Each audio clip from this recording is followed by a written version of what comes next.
Hello guys, welcome to my YouTube channel serial Diya Aur बाती हम के आने वाले एपिसोड के अपडेट जानने के लिए प्लीज़ मेरे चैनल को लाइक एंड सब्सक्राइब कीजिए। एपिसोड की शुरुआत संध्या द्वारा मीडिया और सरकारी नियमों का बचाव करने वाले लोगों को जवाब देने और उनसे यह पूछने से होती है कि उनमें से कितने लोग अपना योगदान देते हैं। वह उनसे एक अच्छे भारतीय का कर्तव्य निभाने और पुलिस और सरकार को दोष न देने के लिए कहती हैं। संध्या उनसे पूछती है कि वे मदद क्यों नहीं कर सकते और बस सवाल करती हैं। वह पहले से ज्ञात अपहरण के बारे में बताती है और उसे कार ने टक्कर मार दी थी। एक अच्छे नागरिक होने के नाते सड़क पर किसी ने उसकी मदद नहीं की। वह कहती है कि किसी के पास ड्यूटी करने से समय नहीं है और अधिकार लेने आते हैं। बाबा साहब वहाँ आते और कहते हैं कि उनका बेटा सबकी मदद करता है।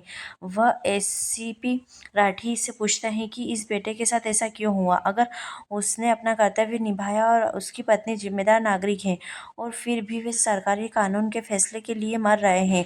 वह आदमी कहता है कि संध्या का कोई परिवार नहीं है और वह उनका दर्द नहीं समझेगी। संध्या का कहना है कि वह उनका दर्द समझती हैं और वहाँ से चली जाती हैं। ड्यूटी कॉल का उत्तर दे मीडिया जवाब मांगता है जैसे कि विमान क्रैश लैंडिंग कर रहा था। सभी यात्री सीटों पर गिर पड़े। विमान की स्थिति देखी जाती है और संध्या विमान को समुद्र में जाते हुए देखती है। वे पायलट से संपर्क करने की कोशिश करते हैं और संध्या पूछती है कि यह कैसे गायब हो गया। शख्स का कहना है कि इसका मतलब है कि विमान को आतंकवादियों ने दुर्घटनाग्रस्त किया है। संध्या ने उससे तकनीकी खराबी की जाँच करने के लिए कहा। वह आदमी कहता है कि मैं कुछ नहीं कर सकता। संध्या पायलट और माया से माइक पर बात करती है। उसे कोई जवाब नहीं मिलता। श्री चौधरी उसे रोकते हैं और खराब परिणाम के लिए डांटते हैं। संध्या परेशान है क्योंकि हर कोई जवाब देने के लिए चिंतित है। संध्या एक पत्नी के रूप में उत्तर मांगती है क्योंकि उसके पति और एक परिवार विमान में है। संध्या उससे सभी यात्रियों को वापस देने के लिए कहती है। वह उसे उत्तर के बारे में सोचने और यात्री के जीवन के बारे में नहीं सोचने के लिए डांटती है। वह उससे यह सोचने के लिए कहती है कि वह लोगों को उनके परिवारों के बारे में क्या जवाब देगी, क्योंकि यह डर उन्हें मार देगा। वह पूछती है कि वह घर वापस कैसे जाएगी। वह अपने पति और परिवार को खोने से डर से रोती है। वह पूछती है कि उससे मेरे परिवार को क्यों बताना चाहिए।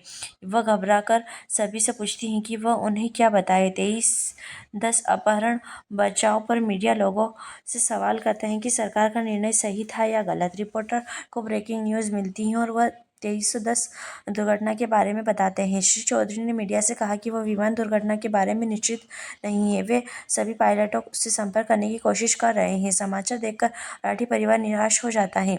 संध्या को अपनी शादी याद आती है। वह सूरज की मिठाई की दुकान देखती है। वह सूरज को याद करती है और अपनी शादी की यात्रा के बारे में सोचकर रोती है। वह घर आती है। मीनाक्षी ने इमली के आंसू पोंछे और उसे संध्या पर विश्वास रखने के लिए कहा। संध्या अपने परिवार को आंसू बहाते हुए देखती है। मीनाक्षी संध्या से किसी भी तरह विमान ढूंढकर भावों को वापस लाने के लिए कहती है। वह कहती है कि वह क्या बड़े अधिकारी हैं और कुछ भी कर सकते हैं। वे उससे परिवार को वापस लाने और अपना वादा निभाने के लिए कहती हैं। इमली का कहना है कि आप पुलिस को उनके गलत फैसले के बारे में समझा सकती हैं, लेकिन एक गलती के कारण कई परिवार मर गए। आप ऐसा कैसे कर सकती हैं। वे यह सोचकर चिंतित हैं कि उनका परिवार जीवित है या मर गया। ये एपिसोड समाप्त होता है। आने वाले एपिसोड के अपडेट जानने के लिए प्लीज़ हमारे साथ बने रहें।